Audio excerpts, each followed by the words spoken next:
الحمدللہ وکفا وسلام علی عبادہ الذین اصطفیٰ اما بعد۔ آج ہم نے اللہ تعالیٰ کے کرم اور اس کے فضل سے 18واں پارہ دوسرا نصف سنا اور 19ویں کے 3 پاؤ سنے۔ سورۃ نور کا تھوڑا حصہ کل سنا تھا، بقیہ آج سنا۔ اس کے بعد سورۃ فرقان سنی، پھر سورۃ شعراء سنی۔ اللہ کے نبی صلی اللہ علیہ وسلم 6 ہجری میں ایک غزوے کے لیے نکلے، اس کو کہتے ہیں غزوہ بنی مصطلق۔ وہاں اللہ نے فتح دی۔ اس سفر میں اللہ پاک کے نبی صلی اللہ علیہ وسلم کی عادت شریفہ تھی کہ جب سفر میں جاتے تو ازواج مطہرات میں قرعہ اندازی کے ساتھ جس کے نام کا قرعہ نکلتا اسے بھی ساتھ لے جاتے۔ سیدہ عائشہ رضی اللہ تعالی عنہ ساتھ تھی۔ آپ کی بیویوں میں پہلی حضرت خدیجہ الکبریٰ ہیں، پھر ان کے وصال کے بعد حضرت سودا اور حضرت عائشہ سے نکاح کیا، پھر حضرت حفصہ سے، اس کے بعد زینب بنت جہش سے کیا اور زینب بنت خزیمہ سے۔ زینب بنت خزیمہ 3 مہینے آپ کے نکاح میں رہی، پھر فوت ہو گئی۔ پھر حضرت ہند جن کا نام ام سلمہ ہے ان سے، اور پھر حضرت ام حبیبہ جن کا نام رملہ ہے، پھر حضرت بریرہ، حضرت صفیہ اور حضرت میمونہ رضی اللہ تعالی عنہن۔ سارے نکاح بیوہ عورتوں سے آپ نے کیے ہیں سوائے حضرت عائشہ رضی اللہ تعالی عنہ کی۔ 50 سال کی عمر تک آپ نے کوئی نکاح سوائے اس عورت کے جو 2 دفعہ بیوہ ہو چکی تھی، حضرت خدیجہ، ساری جوانی اسی کے ساتھ گزاری۔ پھر 54 سال کی عمر میں پھر 2 نکاح کیے، پھر آخری نکاح 8 سال میں۔ یہ شرعی حکمتیں تھیں کہ قبائل کو مانوس کرنا تھا، اللہ کے دین میں لانا تھا۔ قبیلہ بنی مخزوم حضرت ام سلمہ کی برکت سے دین میں آیا، ام حبیبہ کی برکت سے قریش دین میں آئے، حضرت جویریہ کی برکت سے قبیلہ بنی مصطلق دین میں آیا، حضرت صفیہ کی برکت سے سلیم الفطرت یہودی دین میں آئے، حضرت میمونہ جو قبیلہ ساسا کی تھی ان کی برکت سے بڑے بڑے خاندان دین میں آئے۔ اللہ کے نبی صلی اللہ علیہ وسلم نے بے شمار حکمتیں ہیں، ان کے تحت یہ نکاح کی۔ تو اس موقع پر آپ کے ساتھ سیدہ عائشہ رضی اللہ تعالی عنہ ساتھ تھی۔ واپسی پر ایک جگہ رات کے ٹائم پڑاؤ ڈالا اور پچھلی رات الرحیل کوچ کرنے کا اعلان ہوا۔ اس میں اماں جان حضرت عائشہ رضی اللہ تعالی عنہ رفع حاجت کے لیے چلی گئی، جنگل تھا، وہاں پر ہار ان کا گم ہو گیا۔ اس کی تلاش میں انہیں وقت لگ گیا کافی سارا، پیچھے ایک قافلہ چلا گیا۔ 2 صحابہ مقرر تھے، وہ اونٹ پر جو ہودج اور کجاوا رکھتے تھے، اماں جان اندر بیٹھ جاتی تھی، پردے کے اندر ہوتی تھی اور اس پر کپڑا پڑا ہوتا تھا۔ چونکہ بہت ہلکی پھلکی تھی تو اس لیے انہوں نے سمجھا اماں جان اس میں بیٹھی ہوئی ہیں، تو انہوں نے وہ کجاوا اونٹ پر رکھ دیا اور چلے گئے۔ اماں جان حضرت عائشہ آئیں تو دیکھا قافلہ چلا گیا ہے، رات کا ٹائم ہے، میں ادھر ادھر کہاں بھاگوں، کس راستے پر گیا، روشنی کدھر ہے نہیں، آگے اللہ کے نبی صلی اللہ علیہ وسلم تلاش کریں گے تو پھر آپ میری خبر لیں گے، اس لیے وہیں آرام سے بیٹھ گئی اور اطمینان کے ساتھ جو بیٹھی وہیں نیند آ گئی۔ ایک صحابی تھے صفوان ابن معطل رضی اللہ تعالیٰ عنہ، اللہ کے نبی انہیں سفروں میں پیچھے رکھتے تھے کہ وہ پیچھے آئیں اور لشکر کا کوئی سامان گر گیا ہے وہ لے کر آئیں۔ انہوں نے جب صبح کا اجالا ہوا تو دیکھا کہ کوئی آدمی سویا ہوا ہے، وہ قریب آئے تو اماں جان کو نزول حجاب اور پردے سے پہلے دیکھا تھا، کیونکہ اس موقع پر پردے کے احکامات آ چکے تھے، تو دیکھتے ہی انا للہ و انا الیہ راجعون پڑھا۔ اسی پر اماں جان کی آنکھ کھل گئی، اس نے ایک طرف منہ کیا، اپنا اونٹ بٹھایا، اماں جان کو سوار کیا اور پیچھے چل پڑے، قافلے میں جا کر مل گئے۔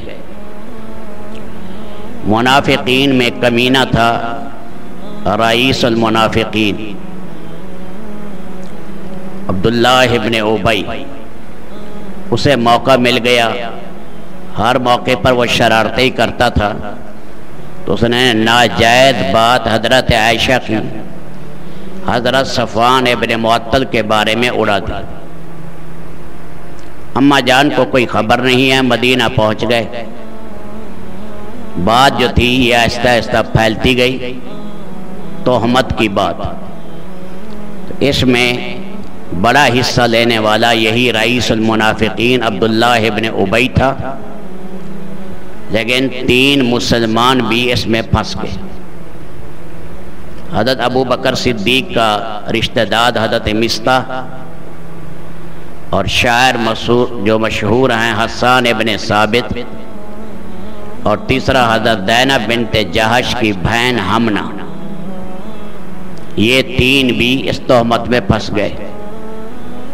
اماں جان کو کوئی پتہ نہیں ہے قصے کا، وہاں جاتے ہی بخار شروع ہو گیا، فرماتے اتنا تھا کہ اللہ کے نبی گھر تشریف لاتے، لیکن وہ پہلے والی جو شفقت تھی وہ نہ تھی، سلام کر کے خیریت پوچھ کر چلے جاتے۔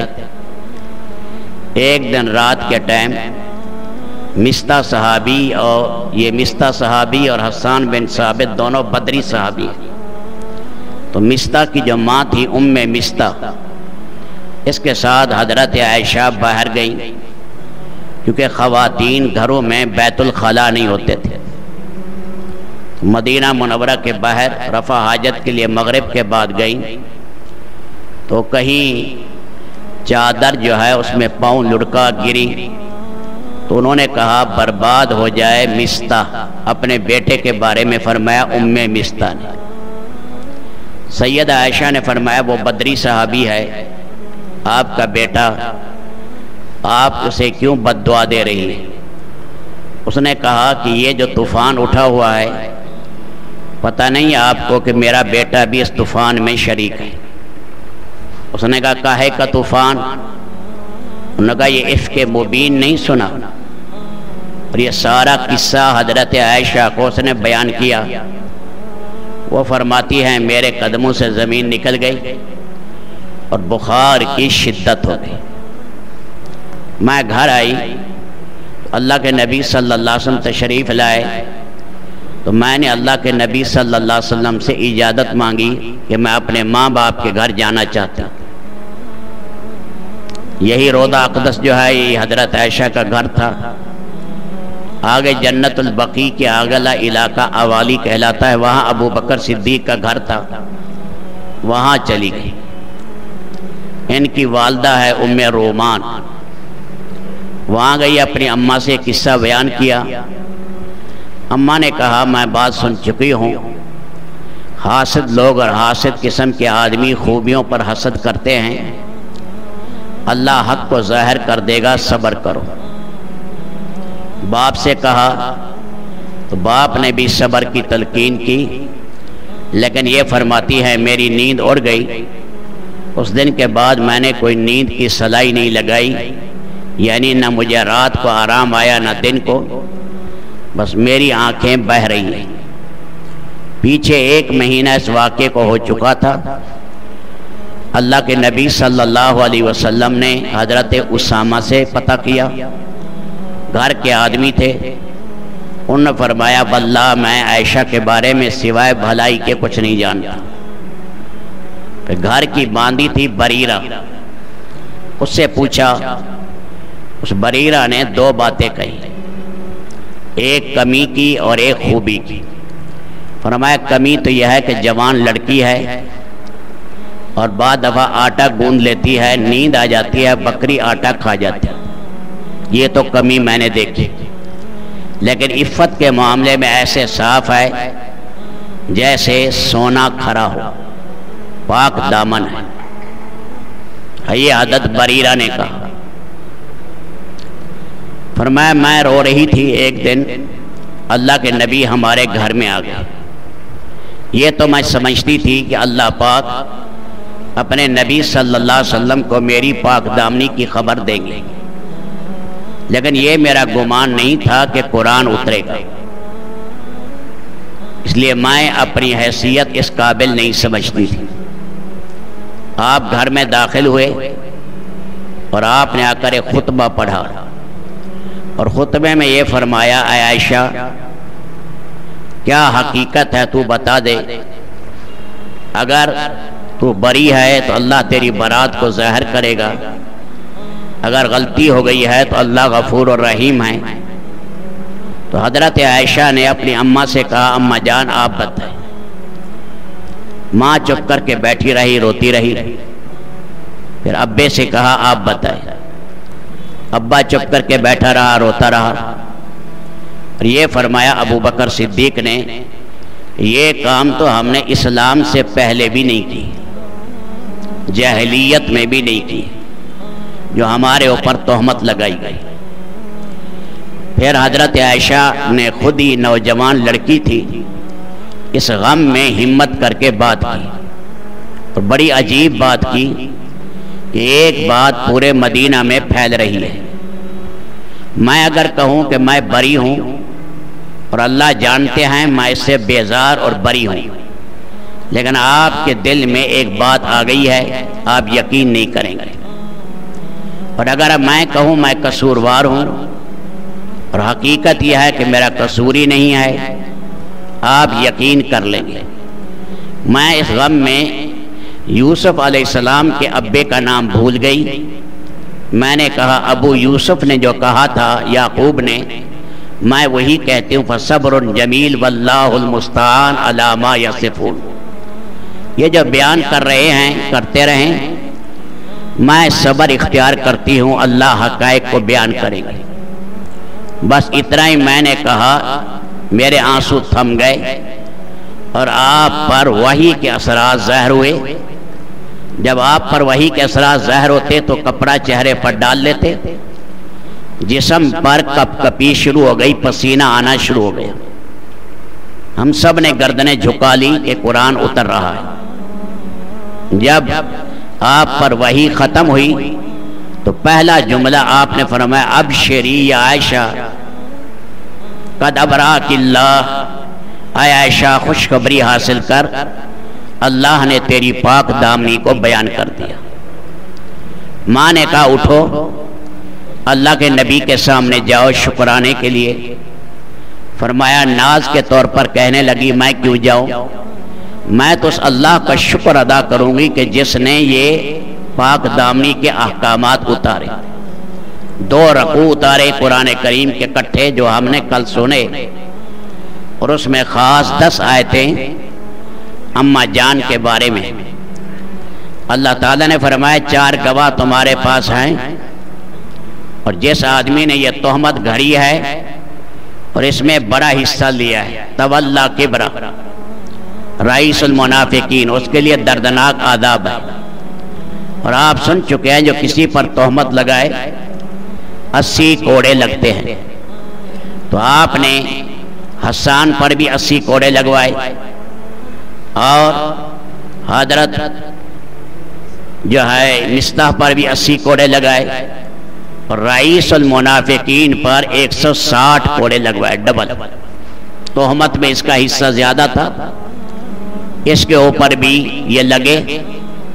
اور پھر اللہ تعالیٰ نے یہ بیان کیا جب حضرت مریم علیہ السلام پر تہمت لگی، اللہ نے چھوٹے معصوم بچے عیسیٰ ابن مریم سے گواہی دلائی، اور جب یوسف علیہ السلام پر تہمت لگی اللہ نے پنگھوڑے میں بچے سے گواہی دلوائی۔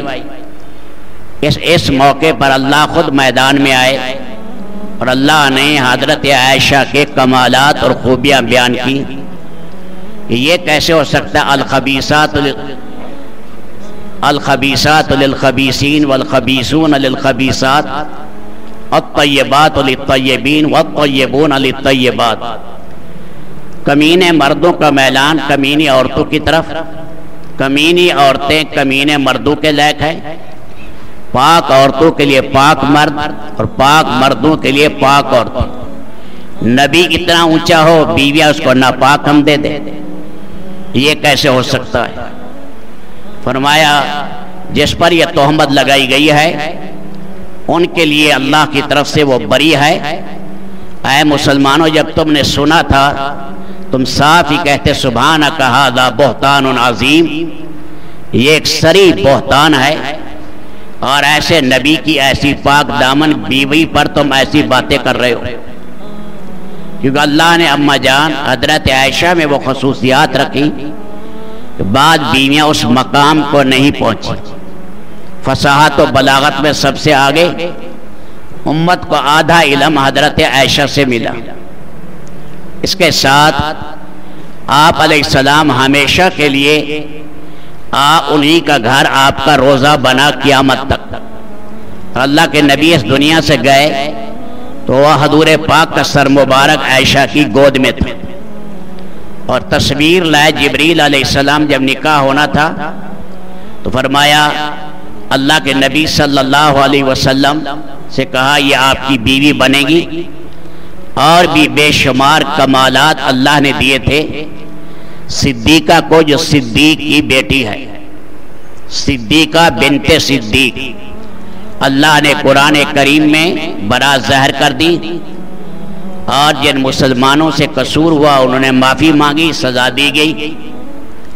یہ قصور اس وقت تھا ان کا، پتہ نہیں تھا اب جب قرآن اتر چکا ہے، اب آج کوئی آدمی اگر اماں جان کی طرف غلط نسبت کرے تو تمام علماء کے نزدیک وہ کافر ہے، اس کا اسلام میں کوئی حصہ نہیں ہے، اس لیے کہ قرآن کریم نے اماں جان کی برات ظاہر کر دی۔ سیدنا عباس عبداللہ ابن عباس فرماتے ہیں ما بغت امرات النبی، نبی کی بیوی کبھی زنا نہیں کر سکتی۔ یہ تو ممکن ہے بالفرض کسی نبی کی بیوی کافر ہو، جیسے نوح علیہ السلام اور لوط علیہ السلام کی بیویاں ہیں، لیکن فرمایا کسی نبی کی بیوی نے نہ زنا کیا ہے نہ زنا کا تصور ہے۔ اور یہ سید الانبیاء اور سید الکونین اور امام الانبیاء اور سید ولد آدم نبی اتنے پاک ہوں اور اللہ پاک بیوی ناپاک دے دے، یہ کیسے؟ تو یہ اللہ نے بتایا کہ اپنی زبانوں میں احتیاط پیدا کرو، قیامت تک جو محسنات ہیں وہ خواتین جو پاک دامن ہیں، جو آدمی ان کے بارے میں بری بات کہے گا اور برائی کو پھیلائے، فرمایا جو آدمی یہ چاہتے ہیں تشیع الفاحشۃ فی الذین آمنوا لہم عذاب علیم، جو چاہے کہ مسلمانوں میں گندی باتیں پھیلے جھوٹی، وہ دردناک عذاب کے لیے تیار ہو جائے۔ ویسے بھی بالفرض کوئی حقیقت ہو اس کے پھیلانے کی بھی شریعت میں اجازت نہیں، چہ جائے کہ پاک دامن کے بارے میں پھیلائی جائے، یہ کتنا بڑا ظلم عظیم ہوگا۔ اس لیے اللہ تعالی شانہ نے اماں جان کی پاکی میں اللہ نے قرآن کریم کی آیات بیان کی۔ اور ان کی منقبت قیامت تک یہ قرآن پڑھا جائے گا، اور صدیقہ کی برات ہر مسلمان مرد عورت کے اوپر رہے گی کہ ایسی نبی کی بیوی پاک تھی، اللہ نے اتنا اونچا مرتبہ دیا کہ ان کی پاک دامنی کو قرآن کا حصہ بنا دیا۔